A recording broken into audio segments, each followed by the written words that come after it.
Religion has been part of culture and civilization for thousands of years, teaching lessons on life and giving an explanation for the origin of our world. But could it also reveal the reality of alien contact on Earth?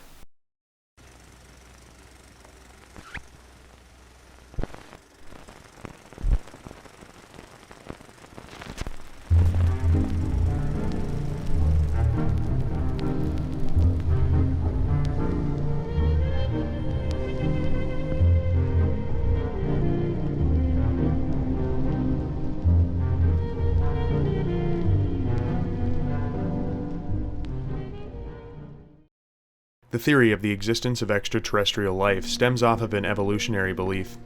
If evolution could happen here on Earth, why can't it happen on other planets as well?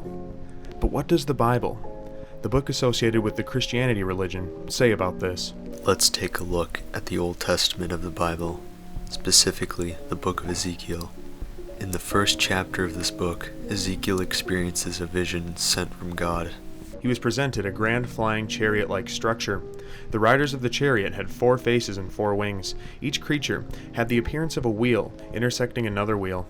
What's especially peculiar about this is that the wheels did not turn in any direction as the chariot flew through the sky. The creatures took Ezekiel with them and brought him to a temple on top of the highest mountain. On his way there, Ezekiel felt what he called the hand of God upon him. This can be interpreted as G-force, which is usually felt when a jet or rocket takes off from the ground. The temple on the mountain was described as a vast city or staging area where the creature resided. This shocking story in the Bible is not the only example of extraterrestrial creatures appearing within its words. The Ark of the Covenant, you may recognize it from a certain explorer film, is mentioned in the Bible many times in the Old Testament. And it did indeed cause the death of a few unlucky men from that time. No, not this way. Anyway, could it be that the Ark was electrically or radioactively charged? Or could it be from other worlds? The Ark of the Covenant has been rumored to be a plutonium reactor. Plutonium is a radioactive chemical that takes the form of a metal.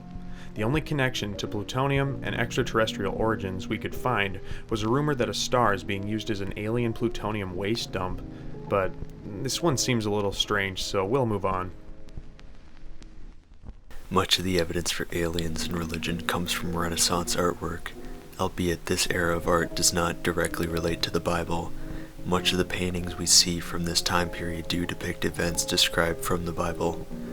The most famous example being Madonna with Saint Giovannino by Domenico Ghirlandaio. What is perceived as a UFO is painted into the background of the painting. It appears to have rockets shooting out from all angles of the object. The object itself appears to be some kind of ship or even a space rock. However, this may be a depiction of an angel in the sky. Nonetheless, the object is very mysterious. The Baptism of Christ, created by Aert de Gelder, depicts a round disc-like object beaming lights down on a crowd. This object distinctively looks like the popular image of a UFO. The Annunciation with Saint Emitius also depicts a strange circular disc beaming light down from the sky. The difference with this UFO to the last painting is the detail. Large circles make a ring shape around the disc. Could these be lights on a spacecraft?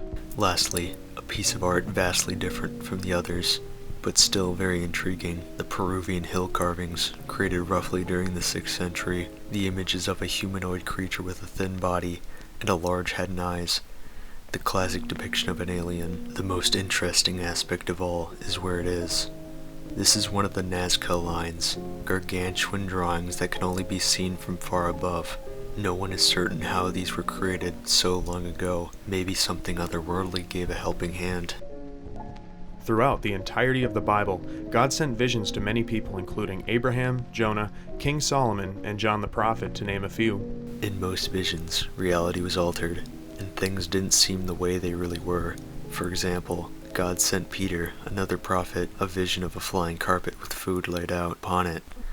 Most visions were sent to be interpreted in many ways.